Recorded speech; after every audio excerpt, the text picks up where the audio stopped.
Selamat datang di channel Simple Order Block Indonesia. Teman-teman, di video kali ini kita akan melanjutkan tentang quarterly theory. Jadi, teman-teman yang belum menonton video sebelum ini tentang quarterly theory, sebaiknya silahkan tonton terlebih dahulu supaya kita punya konsepnya terlebih dahulu, ya. Karena apa? Karena video kali ini kita akan belajar bagaimana cara entry-nya, ya.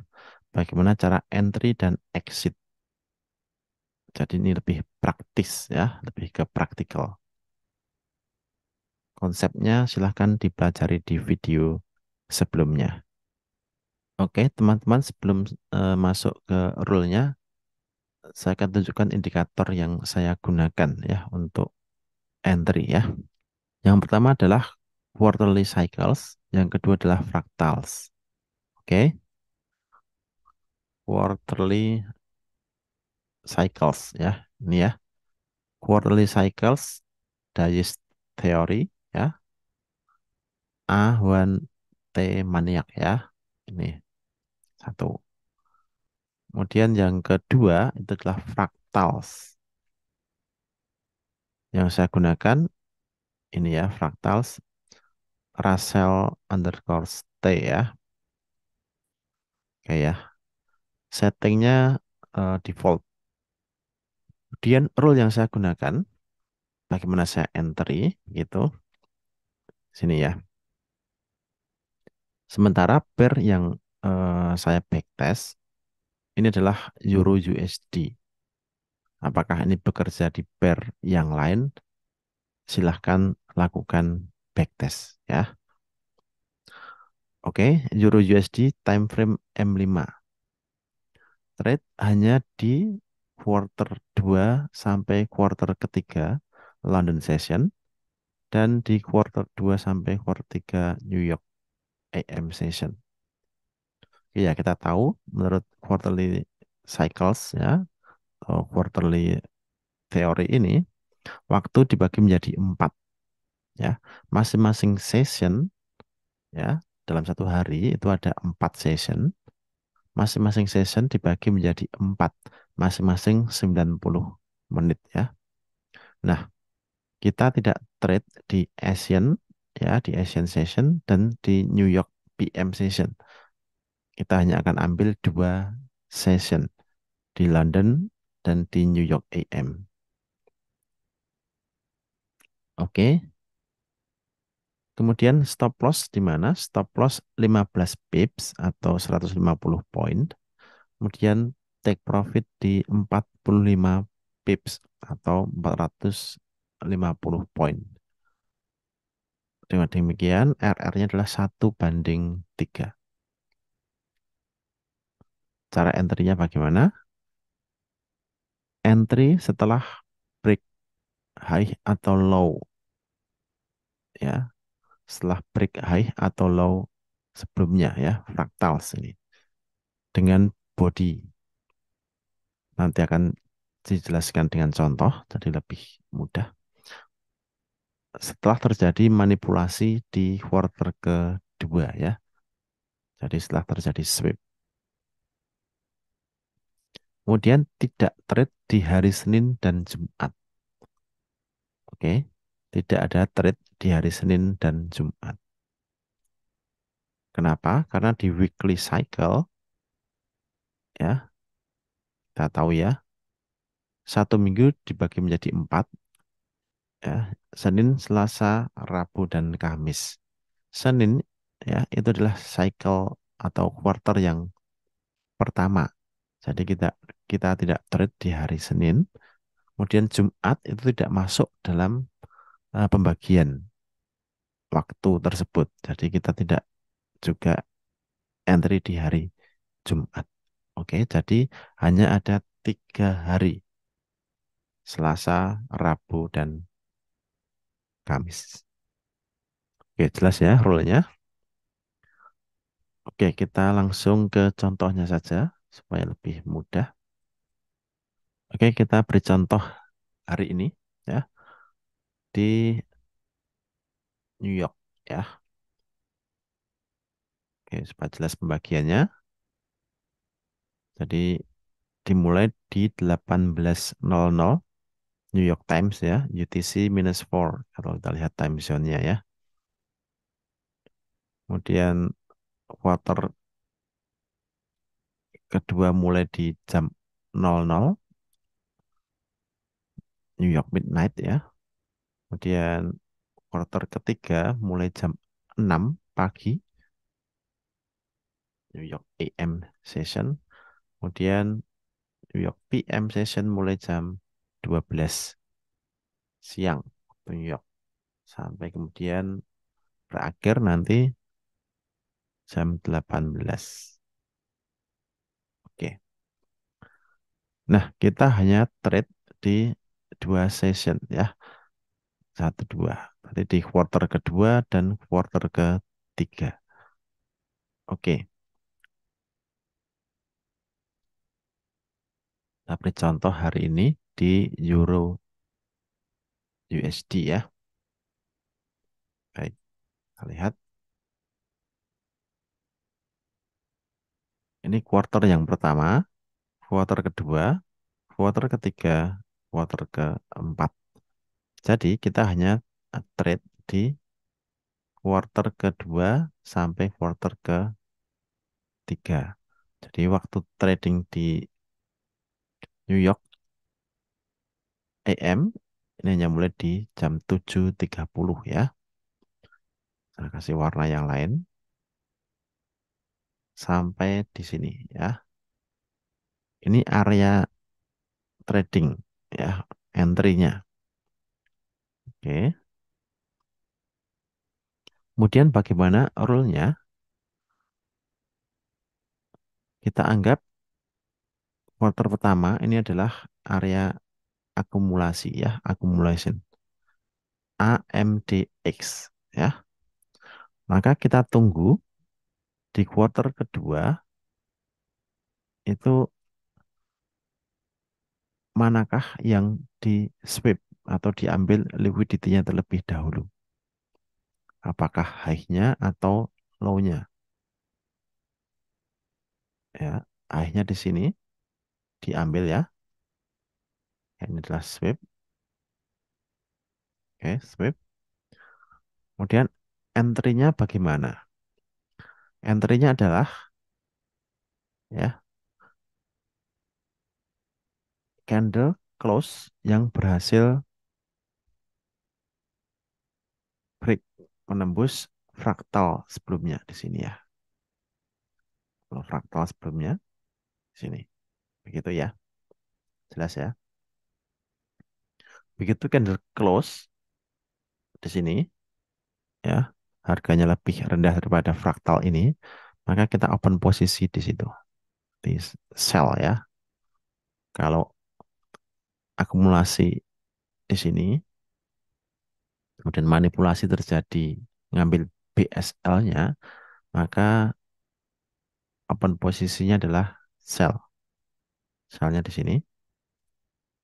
Stop loss 15 pips. 15 ya. Kemudian take profit di 45 atau 1/3 ya. Sini. Nah, oke. Sementara masih floating ya. Apakah kena TP atau kena stop loss gitu. Oke. Ini contoh di New York AM ya. Bagaimana contoh di London? Oke. London di sini ya. Ini akumulasi ya. H1, H2, H3. Maka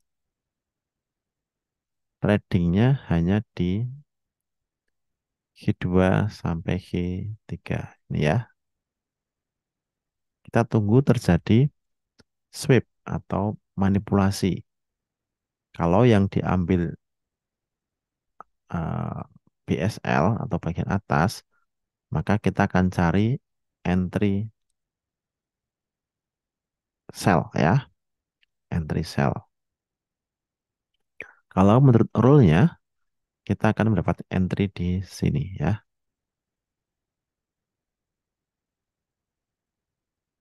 Ya, sini ya. Ini yang terakhir ditembus. Kemudian entry adalah di sini. 150, maka di sini kena stop loss ya. Take profitnya di 450. 1/3 ya. 1/3. Ya, sini ya. Jadi kalau kita lihat entry kena stop loss, kemudian harga turun sampai area take profit ya. Ini kita kena stop loss ya di sini ya. Di sini. Oke, kita backtest lagi ke belakang gitu ya. Oke, kita lihat berikutnya di New York AM di sini ya. Oke, ini yang diambil terlebih dahulu adalah BSL di sini.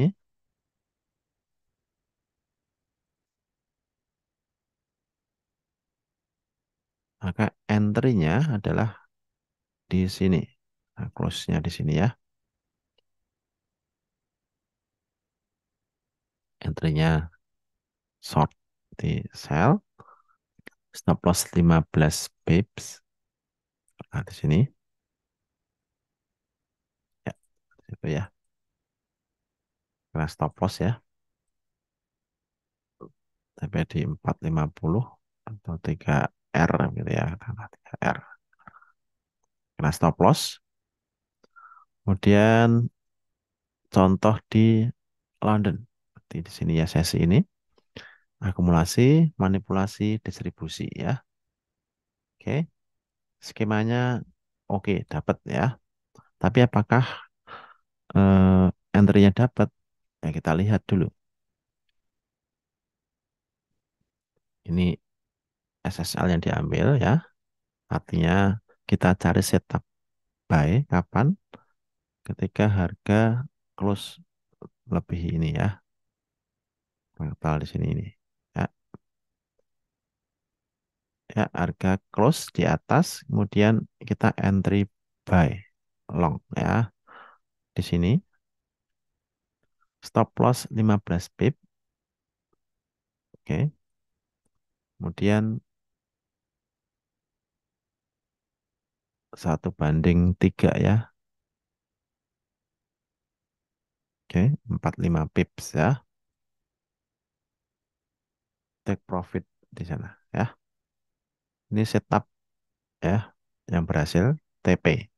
Oke, TP di 3R. Baik, teman-teman sebelum kita melanjutkan backtestnya, ada kabar gembira dari Forex IMF yang sudah lebih dari 18 tahun bekerja di Indonesia, yaitu kita sudah dapat membuka akun mikro. Artinya apa? Bagi teman-teman pemula yang sedang belajar, berlatih, ya, bisa menggunakan akun mikro ini untuk latihan. Artinya, kita tidak merisikokan lebih banyak uang untuk berlatih begitu ya. Jadi akun ini bisa eh, berguna untuk teman-teman latihan, menerapkan sistem yang mau teman-teman pakai untuk uji coba, juga untuk berlatih mental, ya, psikologi, begitu. Dengan apa? Dengan tidak kehilangan terlalu banyak uang dibanding membuka akun pro dengan modal yang besar, begitu ya. Jadi mulailah dengan modal yang kecil, kemudian bertahap begitu ya.